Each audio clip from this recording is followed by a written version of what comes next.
সাংগঠনিক দুর্বলতায় ডাহা ফেল বঙ্গ বিজেপির পর্যালোচনা বৈঠক ছিল। সেই পর্যালোচনা বৈঠকে এমনই মত প্রকাশ করেছেন নেতারা। বুথ স্তরে সংগঠন মজবুত করার নির্দেশ দেওয়া হয়েছে। মন বুঝতে না পেরেই কি হার, সাংগঠনিক দুর্বলতায় ডাহা ফেল বঙ্গ বিজেপির। আমরা জানি যে পর্যালোচনা বৈঠক ছিল, সেই বৈঠকে এমনই মত প্রকাশ করেছেন নেতারা এবং নির্দেশ দেওয়া হয়েছে এবার বুথ স্তরে সংগঠন মজবুত করতে হবে।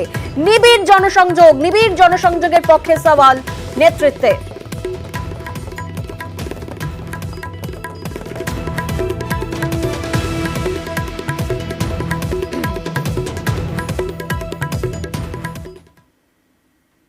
বিধানসভা উপনির্বাচনের প্রার্থী ঘোষণা হতেই পদ্ম শিবিরে ক্ষোভ, কোথাও প্রকাশ্যে তো কোথাও আবার অন্দরে।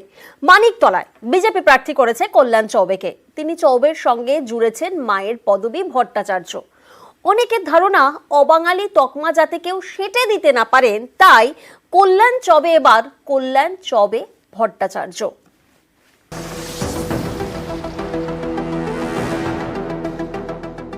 সামনেই রাজ্যের 4 বিধানসভা আসন উপনির্বাচন। সোমবার 4 কেন্দ্রের প্রার্থী ঘোষণা করেছে বিজেপি। রায়গঞ্জের পদ্মপ্রার্থী মানস কুমার ঘোষ, রানাঘাট দক্ষিণের প্রার্থী মনোজ কুমার বিশ্বাস, বাগদা থেকে বিনয় কুমার বিশ্বাস আর মানিকতলার বিজেপি প্রার্থী কল্যাণ চৌবে ভট্টাচার্য। এই প্রার্থী তালিকা ঘোষণা হতেই বিজেপির অন্দরের ক্ষোভ প্রকাশ্যে চলে এসেছে। পদত্যাগ করেছেন উত্তর দিনাজপুরের বিজেপি জেলা সভাপতি বাসুদেব সরকার। এই উত্তর দিনাজপুরের রায়গঞ্জ বিধানসভা কেন্দ্রে উপনির্বাচন হবে। বিজেপির প্রার্থী মানস কুমার ঘোষ একসময় তৃণমূল করতেন। 2018 সালে তৃণমূলের টিকিটে রায়গঞ্জ পঞ্চায়েত সমিতির সদস্য হন। পঞ্চায়েত সমিতির সহ সভাপতিও ছিলেন। গত বছর পঞ্চায়েত ভোটের আগে বিজেপিতে যোগ দেন মানস। তাকেই এবার উপনির্বাচনে প্রার্থী করেছে বিজেপি। এতেই ক্ষুব্ধ স্থানীয় বিজেপি নেতৃত্ব। পদত্যাগ করেছেন বিজেপির জেলা সভাপতি। তবে তাতে রবিবারের তারিখ। তাহলে কি টিকিট পাচ্ছেন না, এটা বুঝতে পেরেই পদত্যাগ? মানস ঘোষ প্রার্থী হতেই বিজেপির জেলা সভাপতি বাসুদেব সরকার জেলা সভাপতির পদ থেকে ইস্তফা দিলেন। তাহলে কি জেলা সভাপতি মানস ঘোষ প্রার্থী হতে চেয়েছিলেন, তার নাম না আসাতেই এই ইস্তফা? আমার কিছু পারিবারিক কারণ, কিছু ব্যক্তিগত কারণের জন্য দলের কাছে আমার বলা ছিল। বিভিন্ন সমস্যা রয়েছে আমার, তার থেকে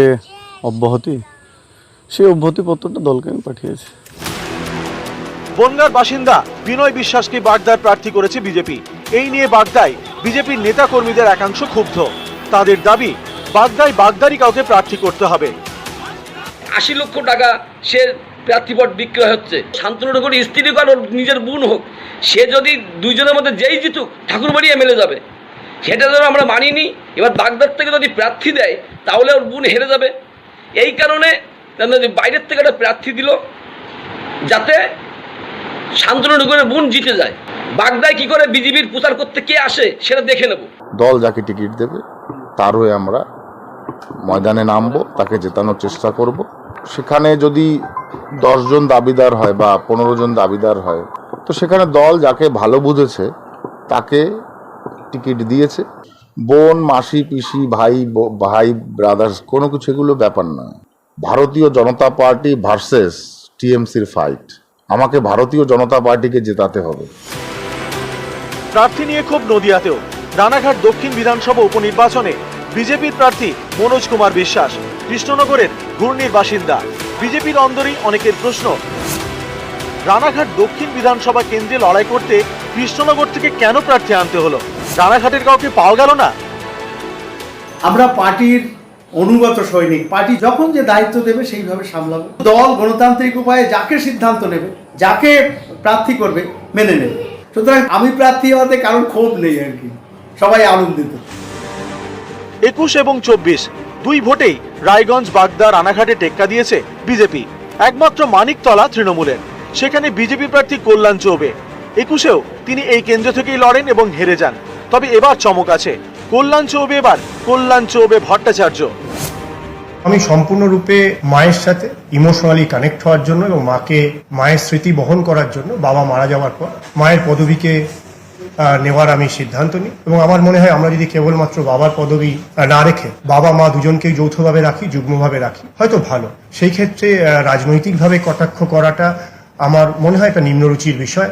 মানিকতলায় দেখলাম কল্যাণ চৌবে ভট্টাচার্য বলে কারুর নাম দেখেছি। মহিলাদের বিবাহ হলে অনেকে 2-3টে পদবি যোগটোগ করেন। কল্যাণবাবু এর মধ্যে কি করেছেন আমি ঠিক বলতে পারবো না। সাধন পাণ্ডে কল্যাণবাবুকে হারিয়ে দিয়েছিলেন, বিভৎসভাবে হারিয়েছিলেন। সেই রায় মেনে না নিতে পেরে কল্যাণবাবু একটা মামলা করেছিলেন। আজকে সুপ্রিম কোর্টের ধাক্কা খেয়ে তিনি মামলা তুলে নিতে বাধ্য হয়েছেন, আবার তিনি দাঁড়িয়েছেন। মানুষ, মানিকতলার মানুষ একে ক্ষমা করবেন। অনেকের ধারণা বেশ কয়েক বছর কলকাতার ময়দানে খেলার পরেও তার গায়ে যাতে কেউ অবাঙালির তকমা সাঁটানোর সুযোগ না পান, তাই ভোটের ময়দানে কল্যাণ চৌবে হলেন কল্যাণ চৌবে ভট্টাচার্য। গোলপোস্টের নিচে দাঁড়ানোর সময় তাকে কেউ বহিরাগত বা অবাঙালি বলে নিশানা করেননি, কিন্তু ভোটের ময়দানে সেটা হতে পারে, তাই একটু বাঙালি ছোঁয়া। ময়দানের কল্যাণ চৌবে, ভোটের ময়দানে কল্যাণ চৌবে ভট্টাচার্য। নিউজ 18 বাংলা।